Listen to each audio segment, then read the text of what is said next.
Hey, everybody. Welcome to How to Be Mesmerizing. It's Tim Shurr, and in our special Mesmerizing CEO Secrets series, we have another extraordinary CEO and founder with us. Michael Jones is here. Michael, welcome to the show. Thank you for having me. It's so good that you are here.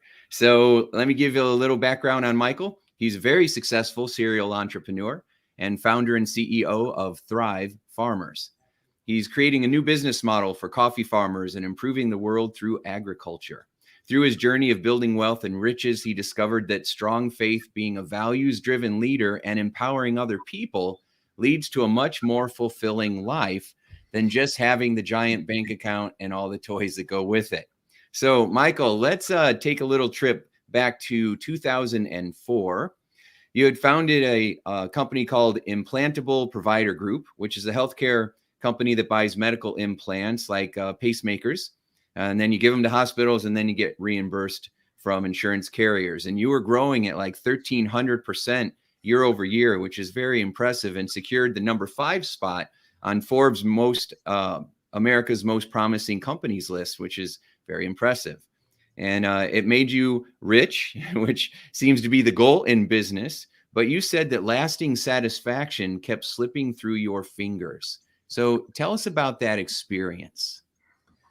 Yeah, I mean, you pointed to, that particular accolade by, a magazine. I think as a kid, right, as a teenager, I started building up all these dreams in my head. I joked that I had Robin Leach on one shoulder and Anthony Robbins on the other, right? It's like one guy's telling me, here's what success and happiness looks like. And the other guy's saying, hey, you've got the power to do it. Just, go chase it. You'll make it happen. And so on some level, I stacked up all these dreams and, you wanted stuff, right? As a car guy. So I wanted cars and houses and whatever. And I had a picture in my mind of what all that would equate to.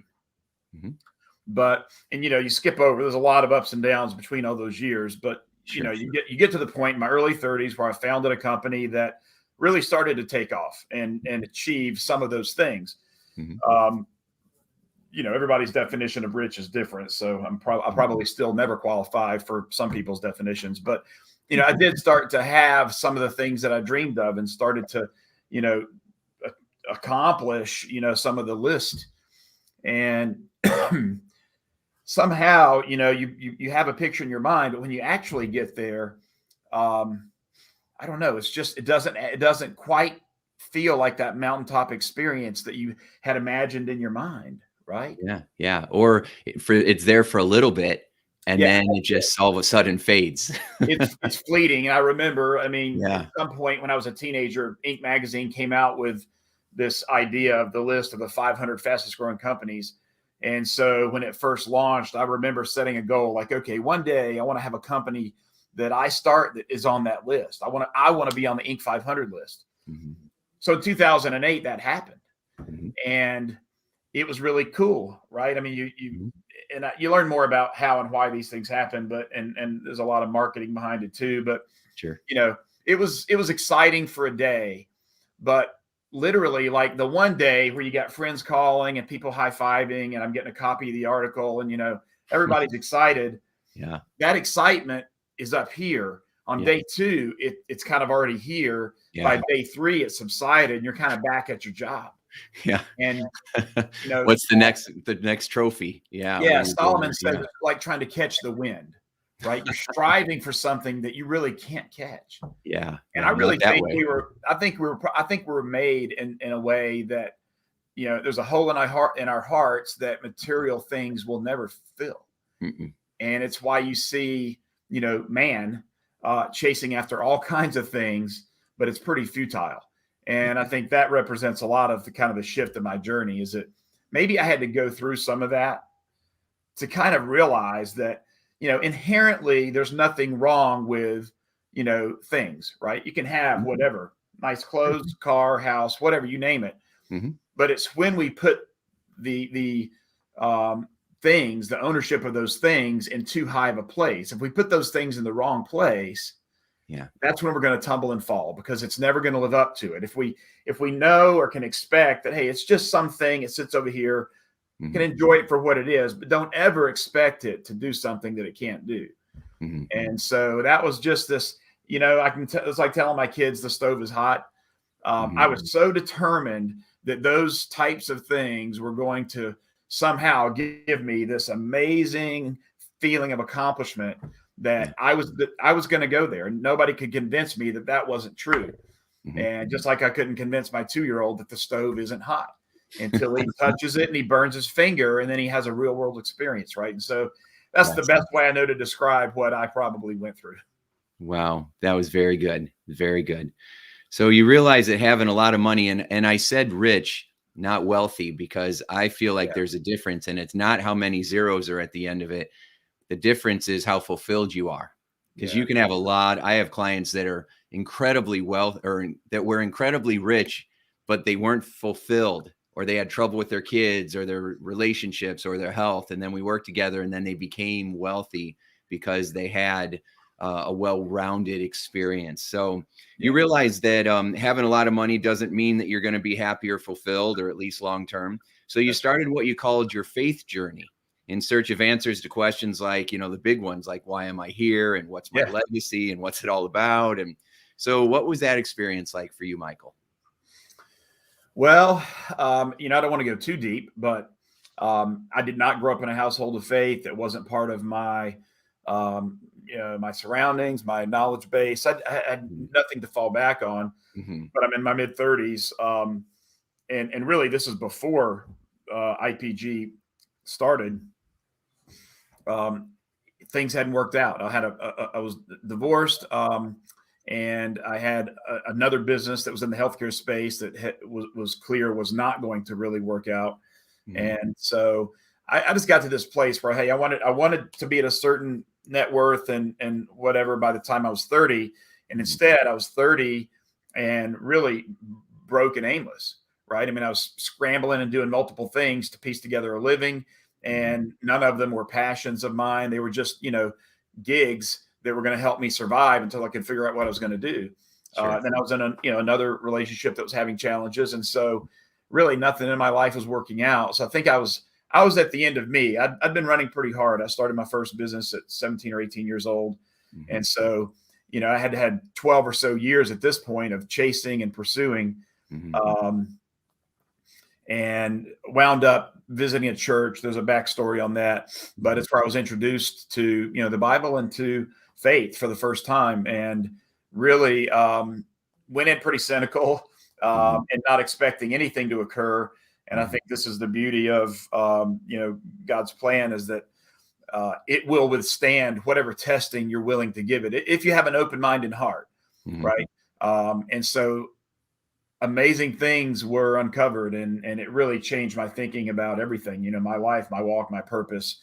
And so that was sort of happening, and that takes time, right? That was happening during the same time that this new company was coming to fruition. And then as I achieved this, so for a while I thought, wow, this is pretty cool. I give my life to Jesus, and the next thing I know, I'm starting to make money and my company's succeeding. And so for a while, I'm like, wow, I'm giving. And so this is a good trade-off. I'm giving, but I'm earning a lot more. So I could do this forever. And I really, really thought that at that time, as narrow as my thinking was, and that, okay, I've actually been given the gift of generosity. And so my goal is going to be to make a lot of money so that I can give some away. And, that was really small thinking. And I think it was only through sort of that Inc. 500 moment where I realized that really, no matter what the number is or where the decimal point is, it's all the same in context. It's just a bigger pursuit of something that's never going to fill that hole that I talked about. And so it really got me wrestling with, okay, if the more money I make, the problem's just going to be a treadmill, then what should I be doing differently?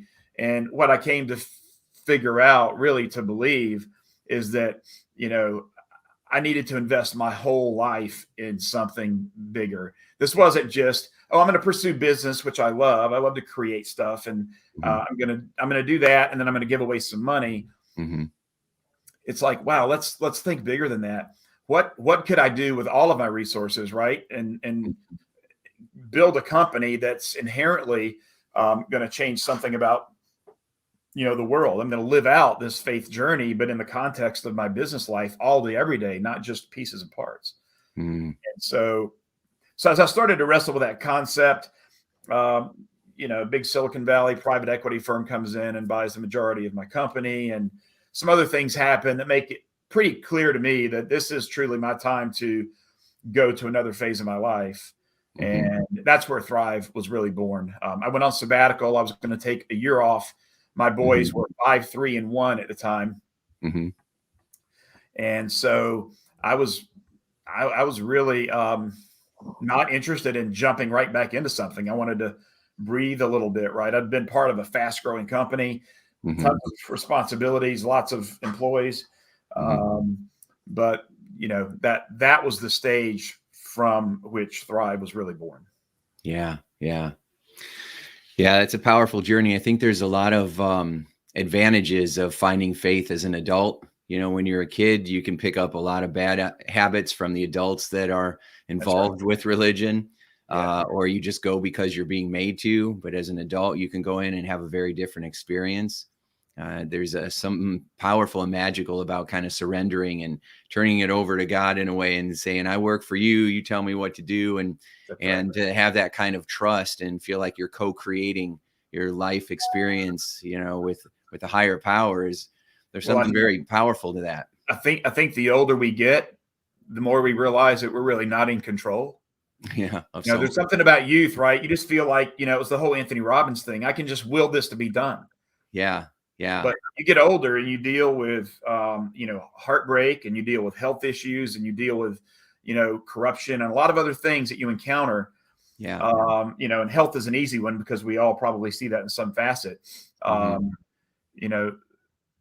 Scripture says that, man makes his plans, but it's God who orders his steps. And so that reality is much different when you're older and you've been through things and realize, that's very true. It's okay for me to have my plans, but I don't know what's going to happen tomorrow. I truly don't. Yeah. But I think that's why also, you get to a point where now I'm in a business, and we've got a lot of the same type goals we had before, right? We have growth metrics around revenue, and we have financials to manage, and we have all the same issues we had before. But at the end of the day, what I'm really fighting for is something much bigger than just being on a magazine cover or on a list, or having gone through a transaction and just been able to bank more money. And again, I want to be clear. I'm not making those things to be negatives. And I really got to a place where I decided that, having a for-profit company that actually could still make a healthy profit and achieve things that a lot of, non-purpose driven companies do, while doing, good things in the world, would be the ideal, right? Is it, if everybody, if my message to people is, you have to decide whether to do good or to make money in business, but you can't do both, I doubt that would attract a lot of people. But if we can show that we can still perform and achieve and grow and be, a real business. Now there are trade-offs, and we do have to make those, and we may not look like, Silicon Valley software company as it relates to growth numbers. And I think there's times where it feels like, 2 steps forward and 1 back. But inherently we are, changing the lives of farming families and communities, and for the long term, and really giving them the ability to be in control of their own destiny, right? We're teaching them how to fish in many different ways. And so that's the thing. When the going gets tough, we can look at it and go, that's worthwhile. That's worth, going through whatever ups and downs we face. Well, it's a different way of measuring success, a different way of measuring profit. And we've been talking a lot about that in this series, that, if the way that you're measuring success is just how much money you're making, and you don't care how you're making that money or who might be suffering as a result, or how the planet might be suffering as a result, then you can have big numbers, but it just doesn't, it may prove something different than what you're wanting it to prove. It's That's not right. proving that you are more smart and successful. It's proving that perhaps you're not as evolved as you may think. And Yeah. so we've got to approach this game in a different way so that we are focusing on making a profit and then measuring it by the impact it has on your bank account and bottom line, but also with the people that you have and the planet that you live on. So let's go through some of that, because you bring up a lot of really good points here. So with a new set of beliefs and perspective, Michael, you moved into the coffee business and found a lot of problems with how coffee was valued and how farmers were being treated. So help us learn a little bit more about some of those problems with commodity products like coffees, tea, spices, et cetera, and how your business model may be, how it's different and how I think it's better. Yeah. So one thing I've got to admit is that before I endeavored into this world, I didn't think much about where my food products came from and what was on the other end of them. Right. I was just a consumer.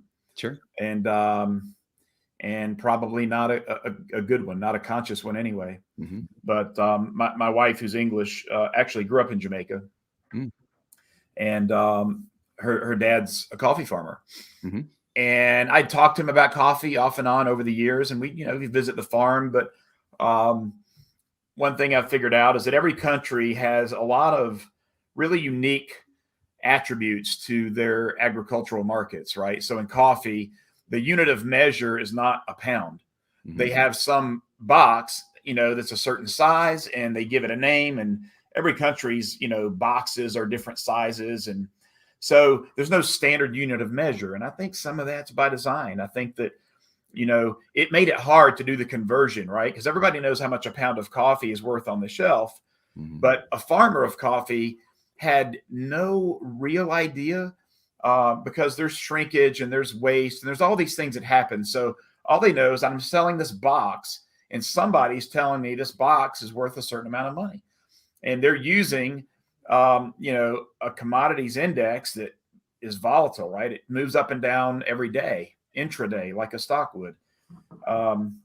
And so the farmer of that coffee, even though they have to take the risk early and plant a crop and grow it for the year, they never really truly know what they're going to get paid for that coffee when they start growing it and incur those expenses. So they have no ability to predict or control the price that they're going to get.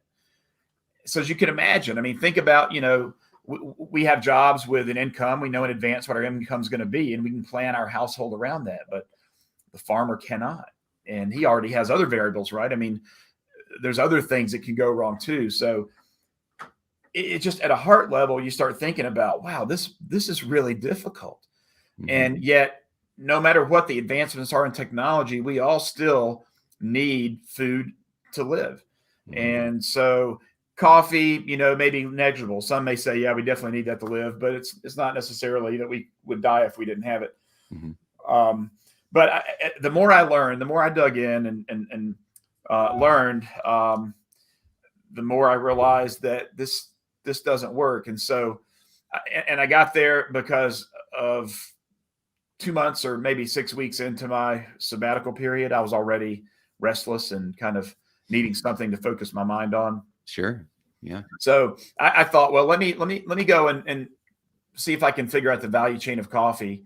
And if nothing else, maybe I could at least help, my father-in-law, capture more of the value chain, mm-hmm. which is a whole different story because Jamaica's coffee market is quite unique mm-hmm. and challenging, but it's for a different day. But it got me started. And ultimately, and this had been, my prayer life going into this time was really to be open. I'd had a lot of time in healthcare and finance, and I sort of assumed because my network and my experience was there, that's what I was going to do next. Mm-hmm. But at a heart level, I was open because I just said, Lord, show me what matters to you that you want me to focus on mm-hmm. with my time, talents, resources. And that's what I want to go do. And so mm-hmm. I think having that openness allowed me to look at this coffee opportunity initially and go, I started saying, hey, this needs to be fixed. Mm-hmm. And then the question that followed is, okay, but who's going to fix it? Right. And then ultimately it was that kind of tap on the shoulder, like, okay, if not me, then who? Right. Because I was the one that was seeing it. And this is part of the, I guess, the gift and the burden of being a visionary type guy. Yeah. Is that when you see something wrong, you're not okay leaving it that way. It's like, no, that has to be, that has to be different. Yeah. And so we ultimately created a revenue sharing model. We created a revenue sharing model that said we're gonna have a predetermined percentage that the farmers get paid of the coffee we source based on the price the customer pays. Mm-hmm. So we're going to go ahead and set the value chain up. We decided to use existing players in the market Mm-hmm. because we wanted to be able to scale and have more impact. Mm-hmm. So we knew we couldn't build everything from scratch.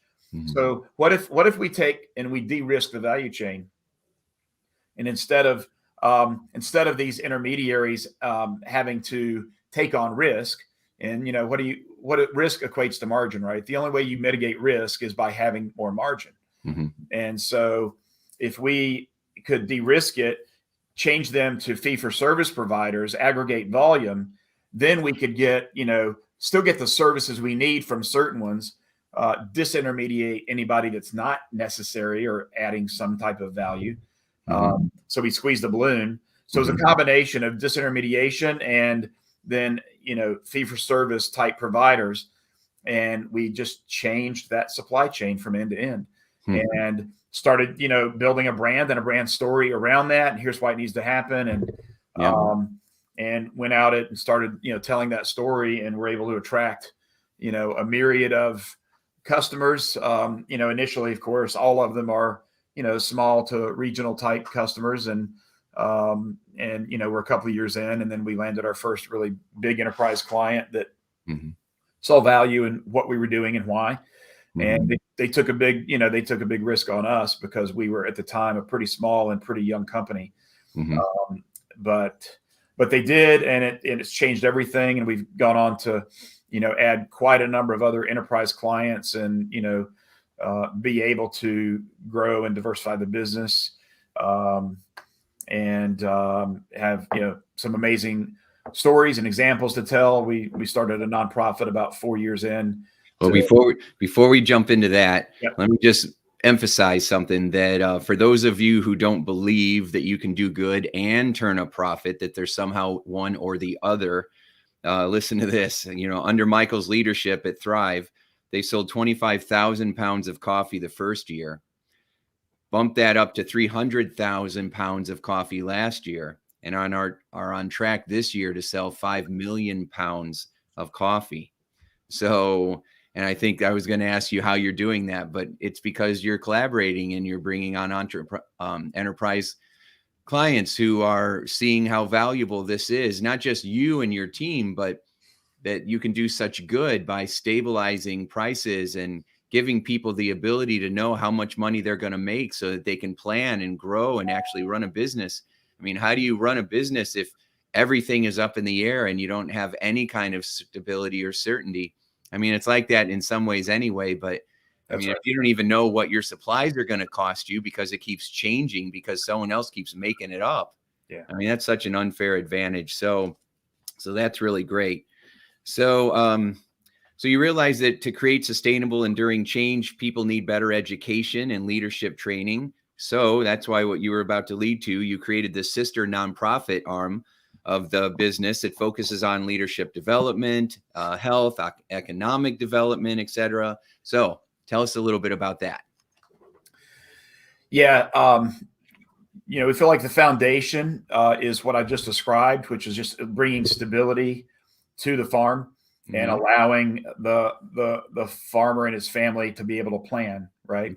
And so, and we've seen amazing things happen. I mean, farmers now have been able to, engage in, planting new tissue and renewal, and they're doing things now they couldn't afford to do, and growing their farms. But as that begins to occur, we realize that there are still, numerous needs in these communities. These are all in rural and third world countries. And Mhm. so we look at, these fundamentals, whether it's, economic opportunity, leadership, healthcare, education, water, and it's different for each one. We are committed to what we call no toxic charity. We really believe in, preserving dignity and motivation, and teaching a man how to fish, so that they can go on and do more than they would ever have done if they were dependent on us. And so Thrive Works is the name of, with an X, is the name of our sister organization. Mhm. And we take, we partner with our customers, our enterprise customers, to go into these communities, develop, councils of leadership that are local, and they really identify, what is our path forward? What are our strengths and weaknesses? What is it that we have and we do well at, and that we can leverage? What is it we need to recognize that we need to change? And how do we take the resources we have and tackle the problems that we want to solve? Mhm. And so, we've got amazing programs. We've got an incredible team and leadership at Thrive Works that truly are gifted. Could be a lot of other places, maybe bigger and making more money, but what we've been able to accomplish there is extraordinary. Our impact reports year over year have shown fantastic results and stories and growth of impact. So when you put those together, the Mike Menina is the guy that leads ThriveWorks, and he often says that agriculture is the ticket to poverty alleviation, exponentially more so than any other thing around the world. So when you take our model and the power of the two, the for-profit and the nonprofit side, we believe that we really, especially when we're empowered by enterprise clients that bring their buying power and fuel more things in these marketplaces. I mean, we really have a chance to, I dare say, wipe out poverty, but I mean, have an incredible impact on that issue in communities around the world. We're in Central and South America, Africa, and 5 countries in Asia now with our team, and have a much wider vision as it relates to agriculture and growth in other places. And so I'm excited. I think about before, and look, I'm a foodie guy and a car guy, and so I still do enjoy a lot of these other things. But I get really excited and jazzed when I think about the idea that every dollar of growth that we have in our company now can fuel all these things. We've set our ecosystem up in a way that when we grow, we do more of the things that we value. And so that's like, that's just this, that is worth getting excited about, right? That's this thing that it allows us to attract great people. We do have an amazing team of people. If you had the time to go through and talk about the backgrounds and the talents of so many of the people that are here, it is kind of this wow factor, right? And so, I can't imagine now. Look back at the way I used to think and the things that used to be important, and I'm like, wow, please don't let me go back there. This is the way to live. And if tomorrow were my last day, I feel like, hey, we've got a whole group of people here that are passionate about and excited and will further this impact-driven mission. And at least I'll have a little bit of something that I can say, this was worthwhile. This was something that I want to leave behind as a legacy. None of the other stuff, right? It's like whatever it is, that shininess wears off, and then we're on to the next thing. So I think that's a constant, human condition thing, is our desire for stuff. Yeah. But that stuff is never going to fill our heart. This stuff that I'm describing now, it really does. It endures. So it's beautiful. And I always say that the people are crazy enough to think they can change the world are the ones who do. And so I love that you're doing this and doing it through agriculture and empowering people that maybe perhaps we're not being empowered any other way. And so, I mean, you've become a lifeline with you and with Thrive Farmers and with your Thrive Works, the nonprofit. I love when we chatted before, last time we were talking together about how you have an approach when you go in to educate people that you're not going in there to fix them. You know, we're not going in there arrogantly thinking I need to come in here and fix this and show you guys how to do this stuff. Instead, you're teaching people how to find the resources within them, giving them a voice, and perhaps giving a structure, you know, and some more tools so that people can thrive.